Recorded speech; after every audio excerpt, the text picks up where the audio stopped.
حضرت مولانا عبد القدوس قارن صاحب دامت برکاتہم العالیہ. اب میں چند منٹ کے لیے استاد العلماء شیخ التفسیر والحدیث حضرت مولانا غلام نبی کٹانہ صاحب جو اس جامعہ فیض الاسلام کے محتمم ہیں اور الحمدللہ جامعہ اشرفیہ میں 9 سال پڑھایا ہے اور الحمدللہ یہ ساری خدمات ان کی ہیں، ان سے درخواست کروں گا کہ وہ تشریف لائیں. رسول الکریم اما بعد فاعوذ باللہ من الشیطان الرجیم بسم اللہ الرحمن الرحیم رب اشرح لی صدری ویسر لی امری واحلل عقدۃ من لسانی یفقہوا قولی. صدق اللہ العظیم. میرے معززین سامعین کرام، میں اپنے آنے والے معزز تمام اساتذہ کرام اور خصوصاً مہمان گرامی قائد اسلامی انقلاب حضرت مولانا علی شیر حیدری صاحب کا تہ دل سے شکر گزار ہوں کہ انہوں نے ہم پر احسان فرمایا اور اللہ رب العزت ان کی عمر میں عمل میں اللہ تعالیٰ ان کے مشن میں برکت پیدا فرمائے. میں صرف 1-2 باتیں عرض کرنا چاہتا ہوں آپ سے، زیادہ دیر آپ کے سامنے اور حضرت کے سامنے حائل نہیں ہونا چاہتا. بھائیو، میرے یہاں اساتذہ کرام تشریف فرما ہیں. استاد محترم شیخ التفسیر والحدیث حضرت مولانا قاضی فاروق احمد صاحب کھٹانہ اور استاد العلماء شیخ الحدیث والتفسیر استاد حضرت مولانا عبد القدوس صاحب قارن مد ظلہم العالی، میں ان دونوں حضرات کی موجودگی میں آپ کو صرف ایک بات بتلانا چاہتا ہوں. الحمدللہ آپ کے اس علاقے میں تقریباً 14واں سال ہے کہ اللہ رب العزت نے اپنے دین کی خدمت کے لیے موقع دیا ہے. میں اللہ سے دست بدعا ہوں کہ اللہ مجھے اسی خدمت کے ساتھ تا دم حیات مجھے قائم اور دائم رکھے اور اللہ ان خدمات کو اپنی رضا کے لیے قبول فرمائے اور اللہ تعالیٰ میرے ان اساتذہ کرام کو میرے لیے نگران اور نگہبان اور سر پہ ہاتھ رکھنے والا تا دیر حیات دائمہ نصیب فرمائے. آمین. بھائیو، یہاں اس علاقے کے اندر کچھ افواہیں ہیں جو افواہیں صرف مسلک علماء دیوبند سے تعلق رکھنے والے لوگوں کے اندر تفریق پیدا کرنے کے لیے ہے. ہمارے اکابر اور علماء کے کچھ تحقیقی اختلافات دلائل کے ساتھ ہیں، وہ علماء کے ہیں، عوام کے نہیں ہیں. ان مسائل میں سے ایک مسئلہ ہے حیات انبیاء علیہ الصلوۃ والتسلیمات کا. میرے اکابرین علماء دیوبند سے تعلق رکھنے والے حضور علیہ الصلوۃ والسلام کی حیات کے منکر نہیں ہیں. سارے میرے اکابر حضور کی حیات کے قائل ہیں. ہمارے علماء کا جو تحقیقی اختلاف ہے وہ صرف اس بات میں ہے کہ آیا وہ برزخی زندگی ہے یا یہ دنیا والی ہے، اور اس پہ بہترین میرے اساتذہ کرام کے ارشادات موجود ہیں. شیخ الحدیث اور محدث اعظم پاکستان حضرت مولانا سرفراز خان صاحب صفدر مدد اللہ علیہ، اللہ نے توفیق بخشی 3 دفعہ مکمل قرآن کریم حضرت سے پڑھا ہے. جب یہ آیتیں آئی ہیں تو میرے حضرت نے فرمایا کہ ان میں ہمارے علماء کا کچھ اختلاف ہے اور راجع مرجو کا اختلاف ہے، کفر اور اسلام کا اختلاف نہیں ہے. اور شیخ التفسیر حضرت مولانا عبد الغنی صاحب جاجروی رحمہ اللہ رحیم یار خان والے، شیخ القرآن حضرت مولانا غلام اللہ خان صاحب رحمہ اللہ کے شاگرد خاص، ان سے بھی اللہ نے قرآن کریم پڑھنے کا موقع.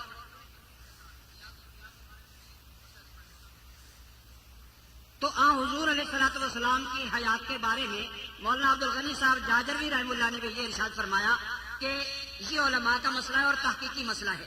وہ مطلب یہ ہو گیا کہ میرے اساتذہ کرام میں سے سب حیات انبیاء کے قائل ہیں اور سب اس کا اقرار کرتے ہیں، اور الحمدللہ میرا بھی یہ عقیدہ ہے کہ انبیاء کرام علیہ الصلوۃ والتسلیمات زندہ ہیں، ان کی حیات کا کوئی انکار نہیں کرتا. اور صرف یہ بات کہ میرا یہ ایک ذہن ہے کہ میں اپنے اساتذہ میں تفریق نہیں کرنا چاہتا، میں بے ادب نہیں بننا چاہتا، تو اس کو بہانہ بنا کے علماء کے درمیان اختلاف نہ کھڑے کیے جائیں، بلکہ اپنے اساتذہ کرام کا ادب و احترام کرتے ہوئے انبیاء علیہ الصلوۃ والتسلیمات کی جس حیات کے بارے میں ہمارے اساتذہ نے ہمیں بتایا ہے کہ ہمارے انبیاء علیہ الصلوۃ والتسلیمات زندہ ہیں.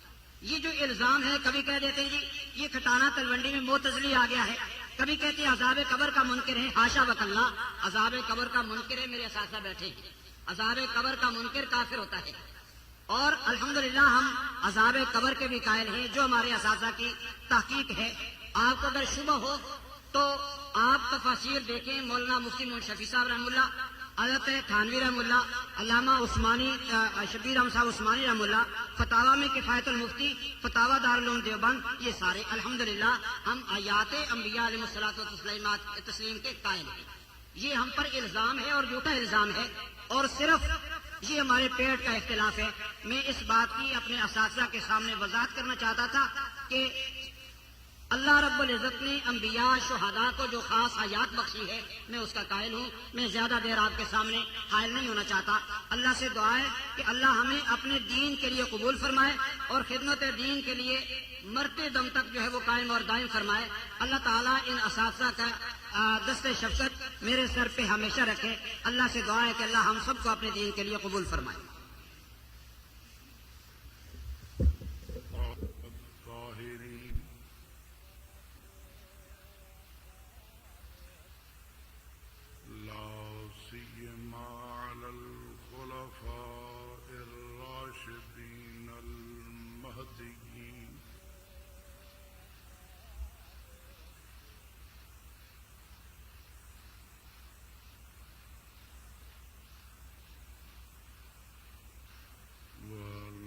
الله على أعدائهم الرافضين الكافرين المرتدين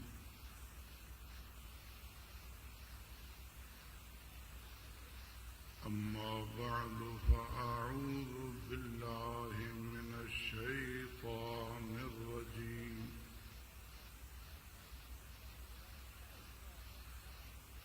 بسم الله الرحمن الرحيم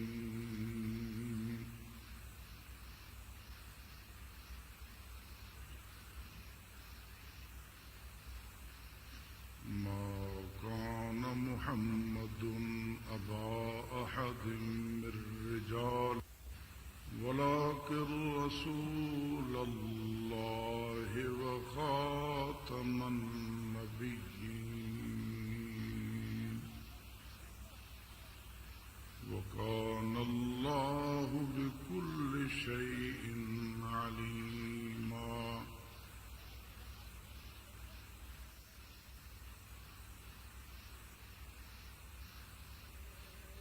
صدق الله العظيم. درود پاک. اللهم ومولانا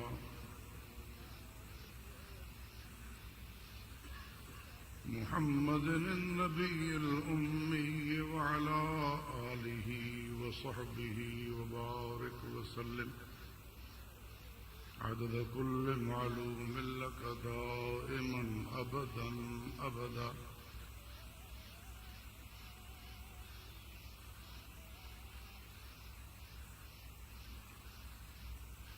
قابل صدر احترام حضرات مشائخ و علماء کرام،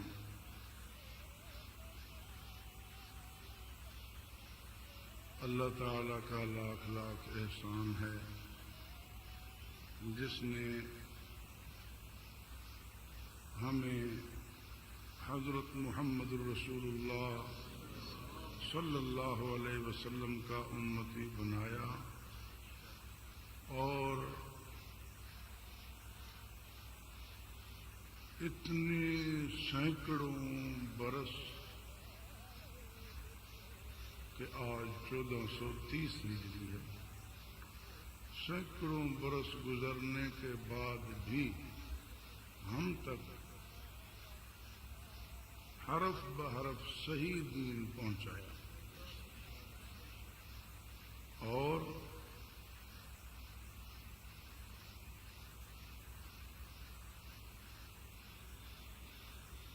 ہمارے آقا صلی اللہ علیہ وسلم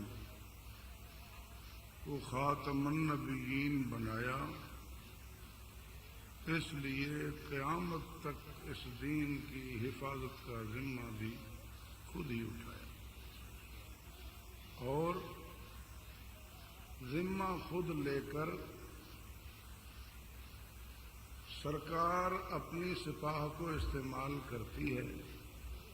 اللہ نے اپنی فوج کو استعمال کیا اور اللہ کا لاکھ لاکھ شکر ہے کہ اللہ نے ہمیں اس فوج کے ساتھ تعلق نصیب فرمایا. اس دین کی حفاظت اور اشاعت قیامت تک جن لوگوں نے کی ہے اور کریں گے وہ صرف دو طبقے ہیں. ایک طبقہ صحابہ، دوسرے غلامان صحابہ. بس.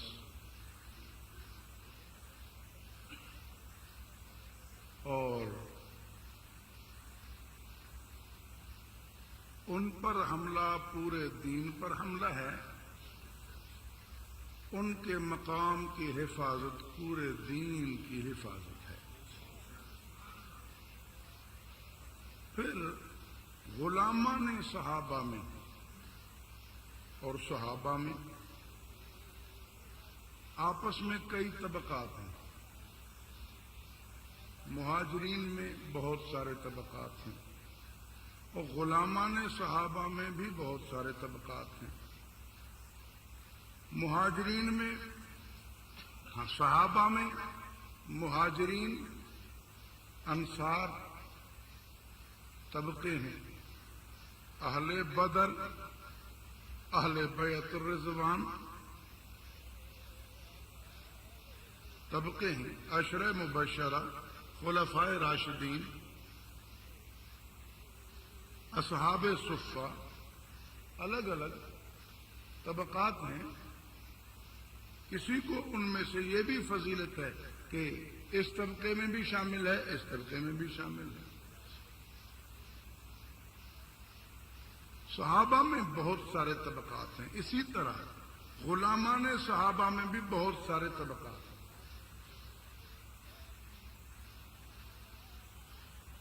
بہت سارے طبقات ہیں. لیکن بڑی تقسیم یہی ہے. نبی پاک صلی اللہ علیہ وسلم سے ڈائریکٹ دین لینے والے صحابہ اور باقی ساری امت قیامت تک غلامان صحابہ. آپس میں ان کے بہت سارے طبقات ہیں، مختلف لحاظ سے تقسیمات ہیں.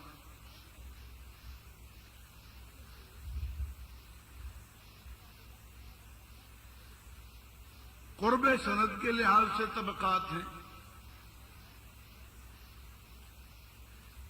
علوم کی نسبت سے طبقات ہیں، فہم کی نسبت سے طبقات ہیں، علاقوں کے لحاظ سے طبقات ہیں، استادوں کے لحاظ سے طبقات ہیں، خدمت کے لحاظ سے طبقات ہیں. الگ الگ بہت سارے طبقے ہیں غلامان صحابہ میں، جن میں سے ایک بہت بڑا طبقہ علماء دیوبند کا ہے. ابھی جو آپ نعرہ لگا رہے تھے تو علماء دیوبند بھی ان طبقات میں سے ایک طبقہ ہے. اور بڑا نام وہ کیا ہے؟ غلامان صحابہ، جس کو آپ عرف عام میں کہتے ہیں اہل السنت. اسی لیے جب بات ہو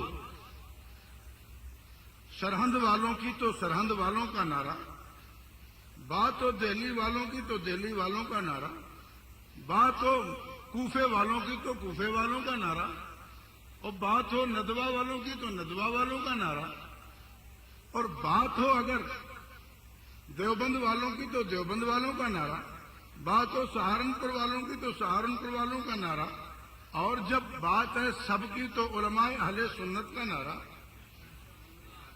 اور میں اپنے حساب سے تو یہی عرض کروں گا، میری دعوت تو مولانا حق نواز رحمت اللہ تعالی علیہ کے مشن والی یہ ہے کہ صحابہ کے غلامی کا دعویٰ کرنے والے سب کو ہماری دعوت ہے.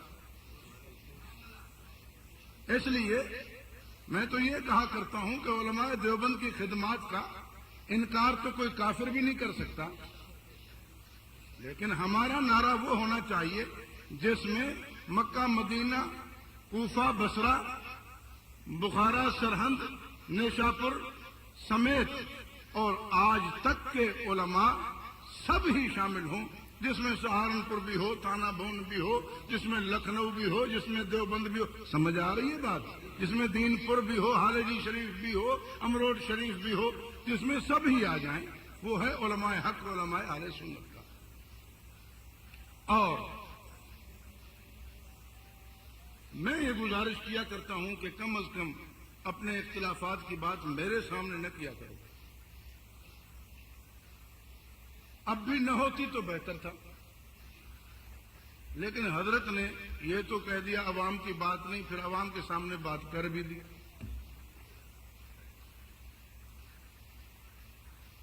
عوام کی بات نہیں تھی تو نہ کرتے نا، تو یہ بات چل تو نہیں رہی تھی۔ بات حضرت نے کر دی ہے تو وہ تھوڑی سی کی ہے، اس کو میں تھوڑا سا پورا کر کے پھر اپنی بات کرتا ہوں۔ وہ تھوڑی ادھوری سی ہے کہ علماء دیوبند میں یہ اختلاف ہے کہ رسول اللہ صلی اللہ علیہ وسلم کی حیات برزخی ہے یا دنیوی ہے۔ یہ جو فرمایا لوگوں نے یہ سمجھا کہ برزخی یعنی موت کے بعد والی، یہی ہے نا، اور دنیوی یعنی موت آئی ہی نہیں، یہ سمجھایا آپ نے یا کچھ اور؟ بولو، یہی سمجھائے نا؟ یہ نہیں ہے، اس طرح نہیں ہے، آپ نے غلط سمجھا ہے، انہوں نے ادھورا کہا ہے۔ کیوں کہ رسول اللہ صلی اللہ علیہ وسلم کی رات اقدس سمیت تمام انسانوں کو موت کا مزہ چکھنا، تمام انسانوں کو، کل نفس ذائقۃ الموت۔ اس لیے شہیدوں کو جو اللہ نے زندہ فرمایا، اسی آیت میں زندگی سے پہلے موت کا ذکر ہے۔ وَلَا تَقُولُوا لِمَن يُقْتَلُ فِي سَبِيلِ اللَّهِ أَمْوَاتٌ، تو یقتل قتل پہلے ہے، بل احیاء بعد میں ہے۔ وَلَا تَحْسَبَنَّ الَّذِينَ قُتِلُوا فِي سَبِيلِ اللَّهِ أَمْوَاتًا بل احیاء، یہاں بھی قتلوا قتل ہو گئے، یہ بات پہلے ہے، اور احیاء زندہ ہیں یہ بعد میں ہے۔ یقتل قتلوا، ان کا قتل ہونا پہلے ذکر فرمایا اور احیاء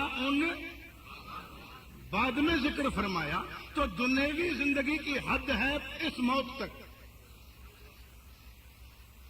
دنیوی زندگی آتے آتے جب موت پر آ جائے تو رک جاتی ہے، سمجھ آئی؟ قتل ہو گئے تو دنیوی زندگی ختم، موت کا مزہ چکھ لیا۔ من کان یعبد محمدا فإن محمدا قد مات، موت کا مزہ چکھ لیا۔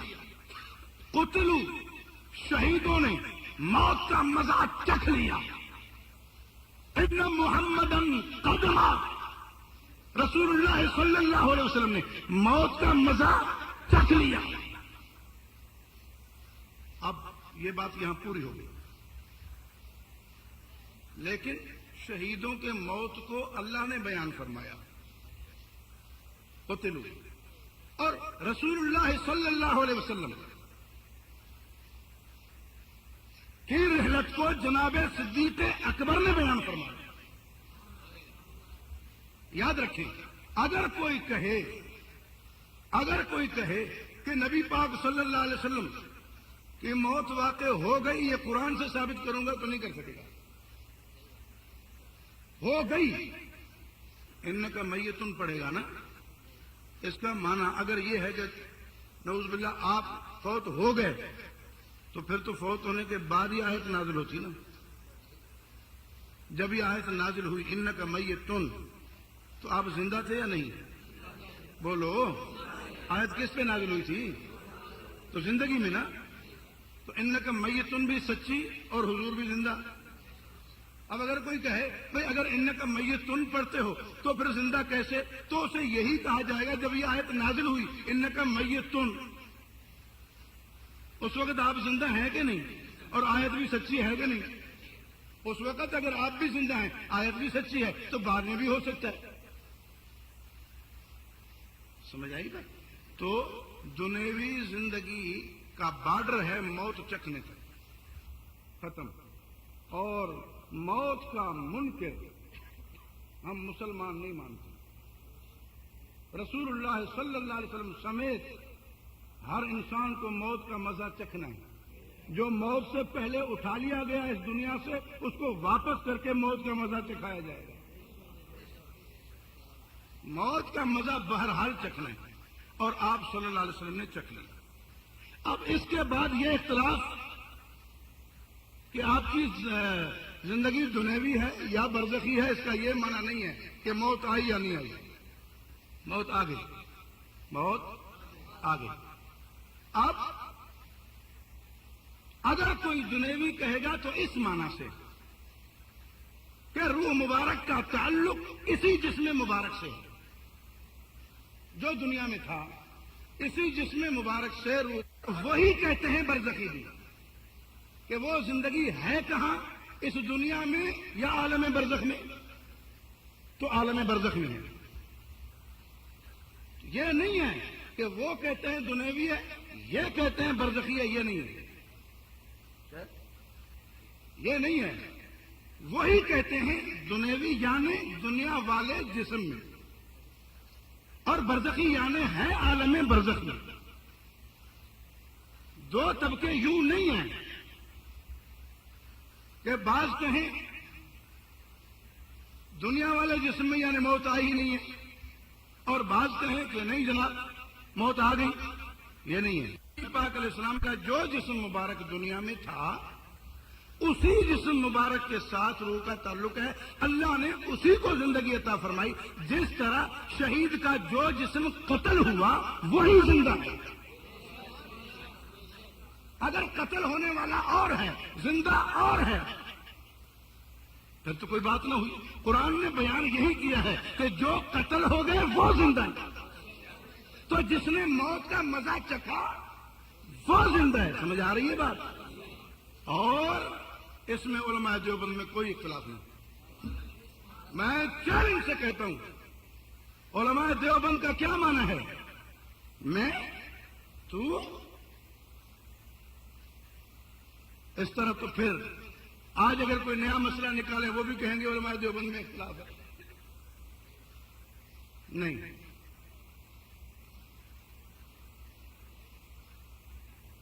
وہ لوگ جنہیں اکابر کہا جاتا ہے، دیوبند کے اکابر کہا جاتا ہے، جنہیں جو نام آج لیے یہ بھی اپنے اکابر مانے. جو آج نام لیے جا رہے ہیں نا ہمارے اکابر جو ہیں، یہ بھی انہیں اکابر مانے. بات ہے وہاں تک پوری. اور وہ حضرت مدنی تک. جہاں تک کسی نے دم نہیں مارا کہ ہم ان کو نہیں مانتے. آگے ایک حد وہ آئی کہ سامنے کہا جی مانتے ہیں، پیچھے کہا جی نہیں مانتے. قاری طیب صاحب رحمت اللہ علیہ وہ اس درجے کے ہیں کہ انہیں سامنے کہا جاتا ہے مانتے ہیں، پیچھے کچھ مانتے ہیں، کچھ کہتے ہیں جی ہم نہیں مانتے. مولوی طیب کو ضرور راضی کرنا. تو وہ بات نہ رہی نہ رہی. تو اس کے بعد ہر کوئی اپنی اپنی جگہ پر ہے. اکابر کا مسئلہ ختم ہو گیا وہاں تک جہاں تک سب نے کہا تھا مانتے ہیں. علماء دیوبند، اکابر دیوبند کی بات ہے تو وہ حضرت مدنی، حضرت تھانوی تک. ان کے معاصرین اس دور والے، ان میں کوئی اختلاف نہیں ہے. کوئی اختلاف بالکل نہیں ہے. اب آگے جا کے کوئی نئی نئی باتیں کرے تو پھر تو قادیانی بھی کہتے ہیں جی ختم نبوت کے مسئلے پر امت میں اختلاف ہے. وہ اپنے آپ کو بھی تو امت میں کہتے ہیں نا. ہم کہتے ہیں نہیں، یہ امت سے اختلاف ہے. سمجھ آ رہی ہے؟ امت سے اختلاف ہے، امت میں اختلاف ہے. وہ کہتے ہیں ہم جو امتی ہیں، ہم جو امتی ہیں. ہم کہتے ہیں آپ امتی نہیں ہیں. آپ امتی نہیں ہیں. امت میں اختلاف آپ تک نہیں ہوا. اب آپ نے نیا اختلاف ڈالا ہے نا تو آپ امت میں نہیں ہیں. اس طرح اگر آج کوئی نیا عقیدہ بنائے اور وہ ہو دیوبندی کہلانے والا اور کہے جی علماء دیوبند میں اختلاف ہے، تو علماء دیوبند میں اختلاف نہیں ہے، وہ علماء دیوبند سے اختلاف ہے. وہ علماء دیوبند سے اختلاف ہے، علماء دیوبند میں اختلاف نہیں ہے. خیر، یہ بات پوری ہوئی. اور جو بات حضرت نے فرمائی تھی وہ آپ نے غلط سمجھی تھی، میں نے اس کی وضاحت کر دی. اب درود پاک پڑھیے. اللہم صلی علی سیدنا و مولانا محمد النبی الامی وعلی آلہ و اصحابہ وبارک وسلم.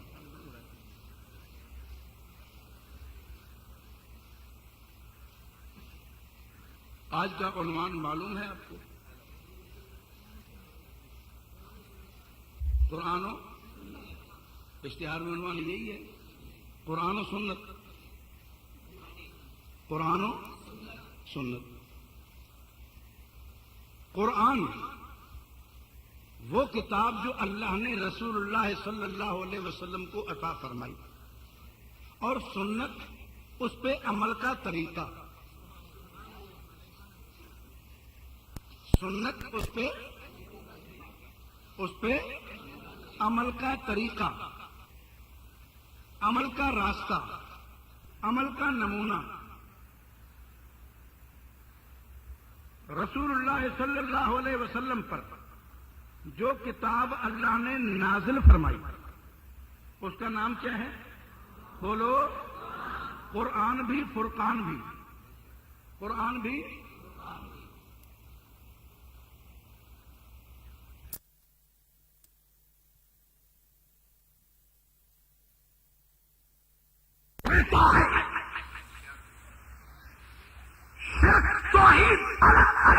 توحید شرک الگ الگ، کفر و اسلام الگ الگ، ہدایت اور ضلالت الگ الگ، جنت کا راستہ اور جہنم کا راستہ، حق و باطل، بول، سچ اور جھوٹ، اور مشرک اور موحد، مومن اور کافر،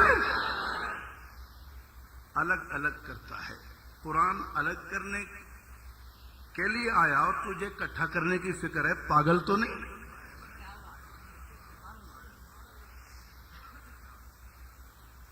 تجھے بڑی فکر ہے کہ سب ایک ہو جائیں، سب ایک ہو جائیں. کیا مطلب؟ قرآن نے محمد الرسول اللہ صلی اللہ علیہ وسلم کے غلاموں کو پکڑ کے کھینچ کر، بلا کر، پکڑ کے کھینچ کر، یا ایھا الذین آمنوا، اے اہل ایمان، لا تتخذوا آباءکم و اخوانکم اولیاء ان استحبوا الکفر علی الایمان. فرمایا کہ اگر ایمان کو چھوڑ کر کفر کو پسند کریں، تمہارا باپ ہو تب بھی، بھائی ہو تب بھی، وہ تمہارا نہیں، اس سے پیار نہ کرنا. فرما دیا تھا یا ایھا الذین آمنوا لا تتخذوا الکافرین اولیاء. کافرین کو اپنا دوست نہ بنانا. لیکن پھر شاید کوئی کہے جی دوستو یہ تو باپ ہے نا، کیا کروں، یہ تو بھائی ہے نا، کیا کروں. پھر نام لے کر فرمایا لا تتخذوا آباءکم و اخوانکم اولیاء ان استحبوا الکفر علی الایمان.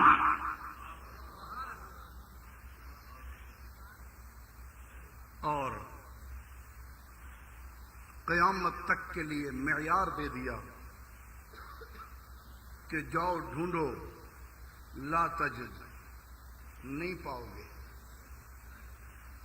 لا تجد، نہیں پاؤ گے. لا تجد قوما یؤمنون باللہ والیوم الآخر یوادون من حاد اللہ ورسولہ ولو کانوا آباءہم او ابناءہم او اخوانہم او عشیرتہم. اگرچہ باپ کیوں نہ ہو. بیٹے کیوں نہ ہوں، بھائی کیوں نہ ہوں، رشتہ دار کیوں نہ ہوں، یہ قرآن نے آگے کے لیے قاعدہ دے دیا۔ یہ کس کی بات ہے؟ اولئک کتب فی قلوبہم الایمان، جن کے دلوں میں اللہ نے ایمان لکھ دیا ہے۔ اب تو اپنے دل کو ٹٹول، تیرے دل میں ایمان لکھا ہے کہ نہیں؟ اگر لکھا ہے تو تیرے دل میں کافر کا پیار نہیں ہوگا۔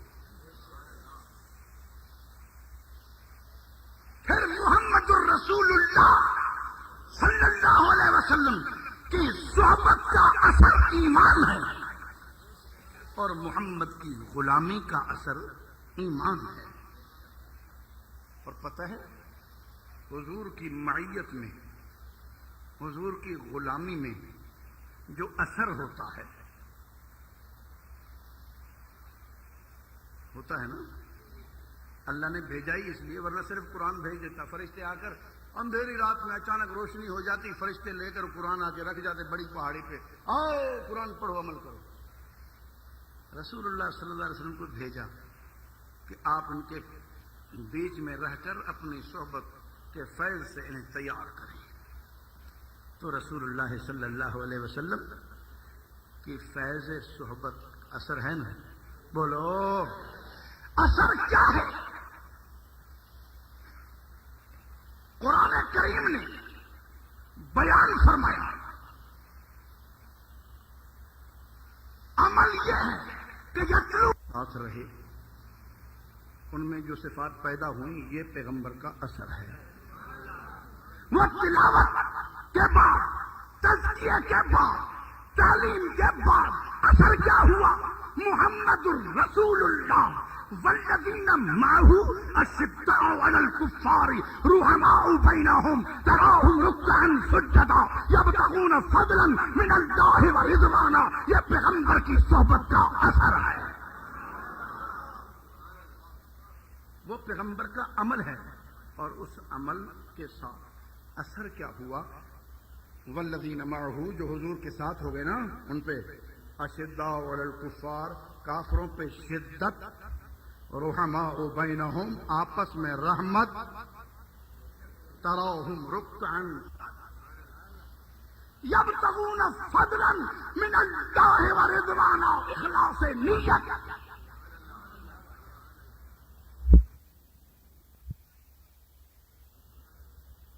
کافروں پہ شدت، کافروں پہ آپس میں رحمت، اللہ کی عبادت اور اخلاص نیت۔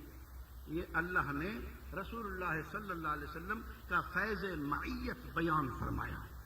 لیکن میں دعوت فکر دیتا ہوں اپنے سامعین کرام کو، علماء کرام کی مجلس میں عرض کر رہا ہوں،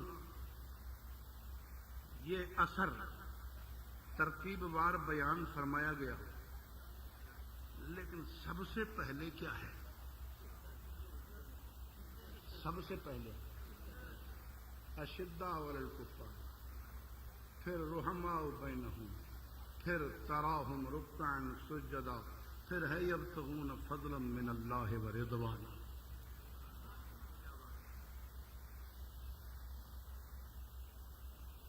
اللہ اکبر۔ پہلے شدت، پھر آپس میں رحمت، پہلے کافروں پہ شدت، پھر آپس میں رحمت، پھر اللہ کی عبادت، اور سب سے آخر میں اخلاص نیت۔ یہ تو مہر ہے نا سب کی قبولیت کی۔ لیکن ترتیب یوں رہی کہ سب سے پہلا اثر حضور کے ساتھ ملنے کا، اللہ کے دشمنوں سے نفرت ہو جاتی ہے، دین کے دشمنوں سے سچا پیار، سچی محبت جیسے ہی اللہ کی آئی، یہ سچی محبت کا لازمہ ہے۔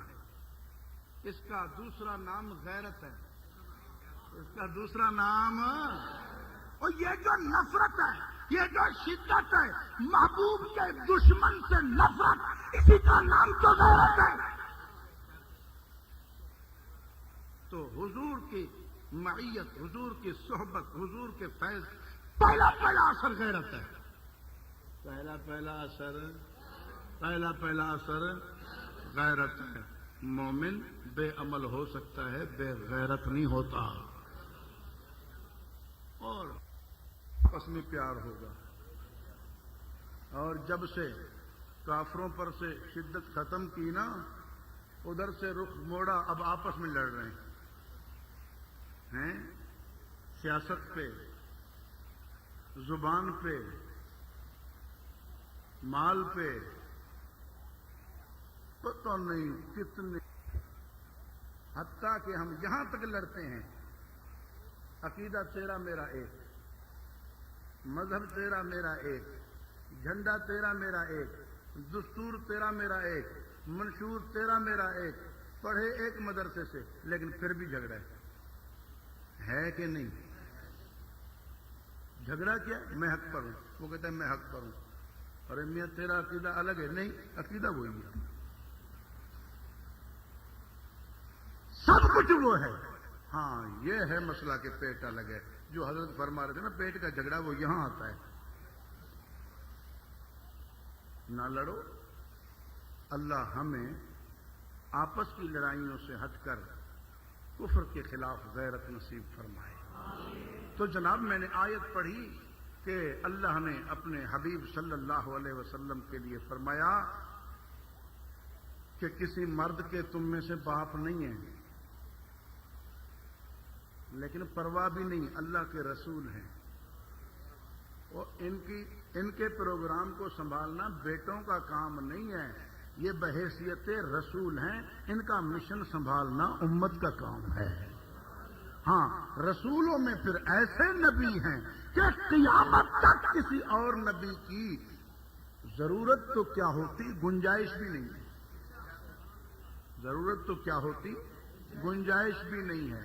ہاں فرمایا انا والساعۃ کہاتین، یوں 2 انگلیاں حضور نے دکھا کر فرمایا انا والساعۃ کہاتین، میں اور قیامت یوں ہیں. یہ 2 انگلیاں ہیں نا، ان کے بیچ میں اگر کوئی انگلی پیدا ہو جائے تو وہ انگلی ہے یا بیماری ہے؟ بول بھائی. یہاں بیچ میں نکل آئے تو وہ بیماری ہے نا. تو فرمایا میرے اور قیامت کے درمیان کوئی نیا نبی بننے کی کوشش کرے، وہ نبی نہیں، وہ ایمانی بیماری ہے. اچھا وہ بیچ میں اگر نکل آئے تو واجب القطع ہے کہ نہیں؟ وہ بیچ میں اگر یہاں نکل آئے تو اسے کاٹنا واجب ہے کہ نہیں؟ یہ طب میں واجب ہے. اور اگر کوئی بیچ میں نبی کہلائے اس کو کاٹنا دین میں واجب ہے.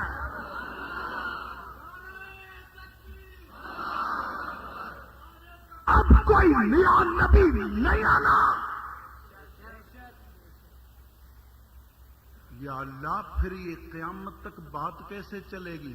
فرمایا وکان اللہ بکل شیء علیم، اللہ ہر بات کو جانتا ہے، اسے پتہ ہے. اب کوئی نیا نبی نہیں بھیجوں گا، اللہ نے خود ذمہ لیا ہوا ہے.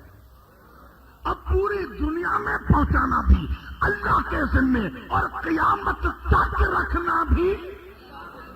یا ایھا النبی حسبک اللہ ومن اتبعک من المؤمنین. اے نبی تمام امور میں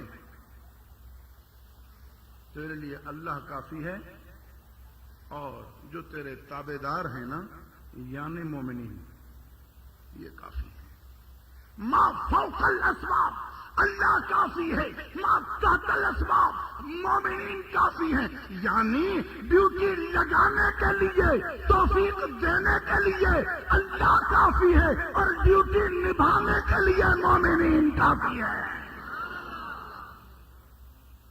اس وقت جب رب نے فرمایا، اور جب قرآن آیا، جبریل آیا، حضور پہ نازل ہوا، تیرے لیے اللہ کافی ہے اور مومنین کافی ہیں. اس وقت یہ مومنین کون ہیں؟ صرف ماننے والے بولیں، صرف ماننے والے، صرف ماننے والے بولیں، اور ہاتھ کھڑا کر کے بولیں. کون؟ اس وقت صحابہ او یا اللہ پھر سیدھا ہی کیوں نہیں فرما دیا تیرے لیے اللہ کافی ہے اور صحابہ کافی ہے؟ فرمایا نہ مومنین کا عنوان اختیار فرمایا، کیونکہ بات ہے قیامت تک کے لیے، بات ہے قیامت تک کے لیے، تو عنوان فرمایا مومنین کا، یعنی اس وقت صحابہ اور قیامت تک غلامان صحابہ یہ کافی ہیں دین کی حفاظت کے لیے، آپ کے پیغام کو ہر جگہ پہنچانے کے لیے اور قیامت تک محفوظ لے جانے کے لیے یہ کافی ہیں صحابہ، اور ان کا مشترکہ نام ہے مومنین۔ مشترکہ نام کیا ہے؟ اس وقت کئی تھے جو صحابہ نہیں تھے، صحابہ نہیں تھے، کہتے تھے ہم مومنین ہیں۔ صحابہ نہیں تھے، کہتے تھے ہم مومنین ہیں۔ قرآن فوراً آ کر کہہ دیتا وما ہم بمومنین، یہ مومنین نہیں ہے، یہ مومنین نہیں ہے، کیونکہ مومنین پہلا دعویٰ مہاجرین کا اولئک هم الصادقون، وہ سچے ہیں، وہ سچے ہیں۔ اب آگے وہی جو یحبون من ہاجر الیہم، مدینے میں وہ جو مہاجرین سے پیار رکھیں، جو مہاجرین سے، وہ اگر کلمہ پڑھیں مہاجرین سے پیار نہ رکھیں تو وہ نہیں۔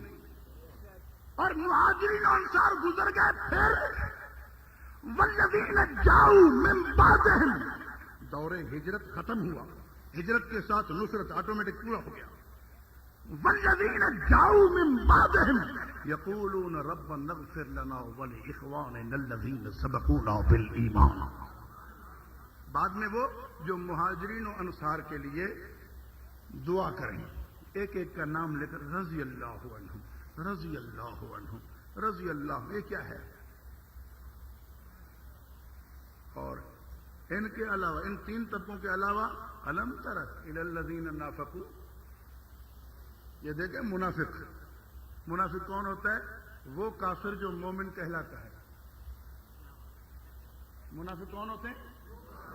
منافق کوئی الگ چیز نہیں ہے، لوگ سمجھتے ہیں ایک ہوتا ہے مومن، ایک ہوتا ہے کافر، منافق شاید کوئی بین چیز ہے، نہیں، منافق بھی کافر کی ایک قسم ہے، لیکن وہ قسم ہے جو سب سے گندی ہے، جیسے خنزیر درندے کی ایک قسم ہے، کوئی الگ چیز تو نہیں ہے نا، خنزیر جانور کی ایک قسم ہے، اسی طرح منافق کافر کی ایک قسم ہے، لیکن ڈاکوؤں میں وہ ڈاکو خطرناک جو وردی پولیس کی پہن لے، ٹھیک ہے نا؟ ڈاکوؤں میں اگر کوئی ڈاکو پولیس کی وردی پہن لے تو وہ سب سے خطرناک ہیں کہ نہیں؟ ہاں، ڈاکو کہلائے محافظ، وہ خطرناک ہیں کہ نہیں؟ کیونکہ ان سے کوئی لڑے گا نہیں، جس کو کہیں ادھر چل وہ چلا جائے گا بیچارہ، بعد میں پتا چلے گا او ڈاکو کہتے چل گیا۔ سمجھ آ رہی ہے بات؟ تو جو ڈاکو پولیس کی وردی پہن لیں وہ سارے ڈاکوؤں میں خطرناک ہیں کہ نہیں؟ سمجھ آ رہی ہے بات؟ اسی طرح وہ کافر جو مومن کہلائیں جہنم کے سب سے نچلے طبقے میں ہیں، کیونکہ سب سے گندے ہیں، یہ ہیں منافقین۔ تو منافقین اس دور میں کئی جو صحابہ نہیں تھے، صحابہ تھے، صحابہ کے مخالف کہتے تھے ہم مومنین ہیں، قرآن نے کہہ دیا وما ہم بمومنین، یہ مومن نہیں ہیں، کلمہ بھی پڑھتے تھے، نماز پر بھی آتے تھے، لیکن فرمایا یہ مومن نہیں ہے، الگ کر کے رکھ دیا۔ حضور علیہ السلام نے کھڑے ہو کر مسجد میں نام لیا، فلان بن فلان اخرج فإنک منافق، فلان بن فلان اخرج فإنک منافق، فلان بن فلان اخرج فإنک منافق، ایک ایک کا نام لے کر کھڑا کر کے مسجد سے نکالا۔ مسجد میں آئے تھے تو نکالا نا۔ اچھا صوفی تو نہیں تھا اس وقت، ورنہ تو حضور کو مشورہ ضرور دیتا، حضرت یوں مناسب نہیں ہے۔ اب تو مجھے آنکھیں دکھاتا ہے نا، اس وقت ہوتا تو ضرور تو حضور علیہ السلام کے سامنے آتا، مطلب یہ مناسب نہیں ہے، بعد میں آپ فرما دیتے بھئی ادھر نہ آیا کرو، یہ سب کے سامنے ذرا یہ اور سب کے سامنے ہی تو کرنا تھا تاکہ سب کو پتا چلے کہ صحابہ پاک ہیں، یہ پلیت ہیں۔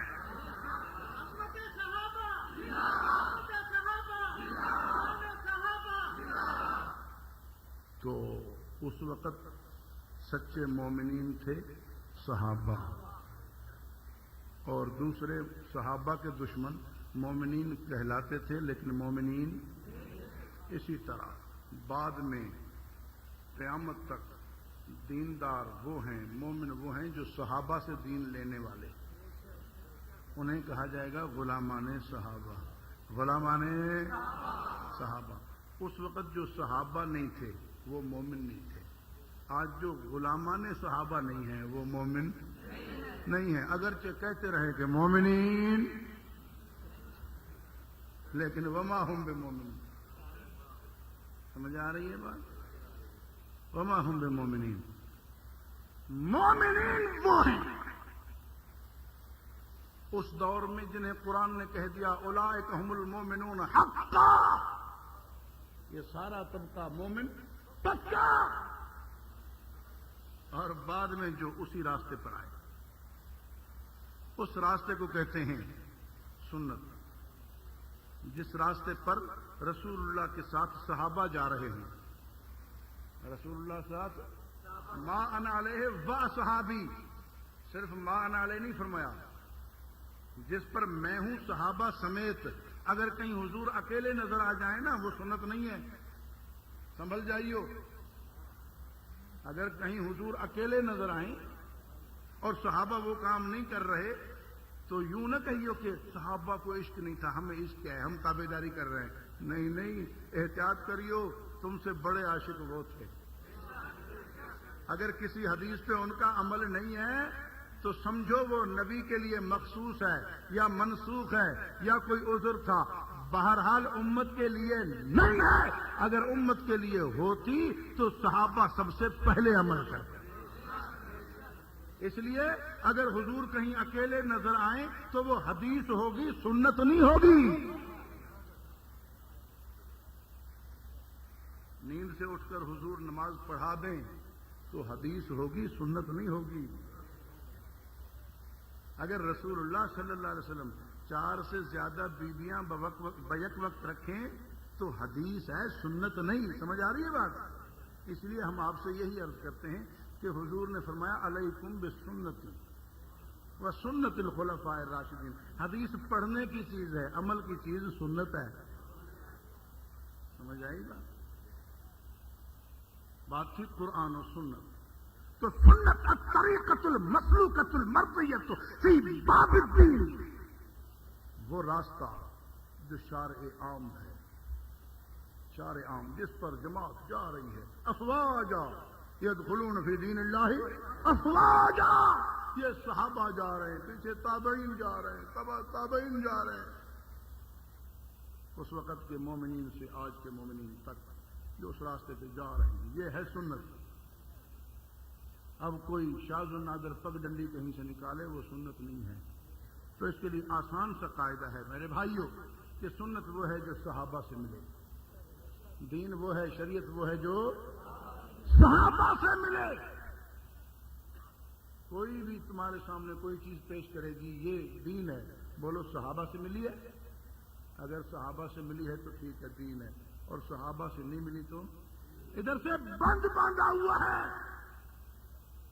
سنت وہ ہے، دین وہ ہے، شریعت وہ ہے جو صحابہ سے ملے، کوئی نئی چیز داخل نہیں ہو سکتی۔